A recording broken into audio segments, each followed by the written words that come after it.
Between the Old Testament and the New Testament, there were 4 steps civilization took in preparing for the Messiah. The first was the Greek language. When the Old Testament ended, the Israelites were under the rule of the Persians, who then fell to the Greeks. Alexander the Great was the Greek emperor who instituted the program of Hellenization, in which he forced all the different ethnic groups of the vast territory that the Greeks controlled to convert to Greek culture, and the most influential aspect of the culture that all the groups learned was the Greek language. Having everyone in this empire able to understand Greek became a crucial aspect in the ability for early Christians to tell each other about Jesus. The second is the translation of the Old Testament. During the 3rd and 2nd centuries BC, the Hebrew Bible was translated into Greek. This new translation was known as the Septuagint, which comes from the Latin word meaning 70.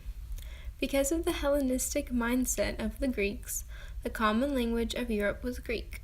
Thus, when the Bible was translated into Greek, many people were able to read the Bible and come to faith in the Lord. During the Babylonian exile, Jews were separated from the temple and unable to worship the Lord properly. As a result, they built synagogues, which were buildings designed for worship.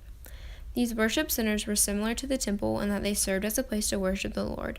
However, they differed in that sacrifices could only be made in the temple. Through these synagogues, the gospel spread and many people came to learn about the Lord. The last step of civilization to prepare for the Messiah was the Romans' construction of their roads, in which they would place big stones and cement together to form paths. Some Roman roads are still in existence today. The Roman roads became an efficient system for making travel easier and allowed for more believers to come to Christ. They were an important factor in Jesus' disciples spreading the word of his resurrection and the good news of salvation.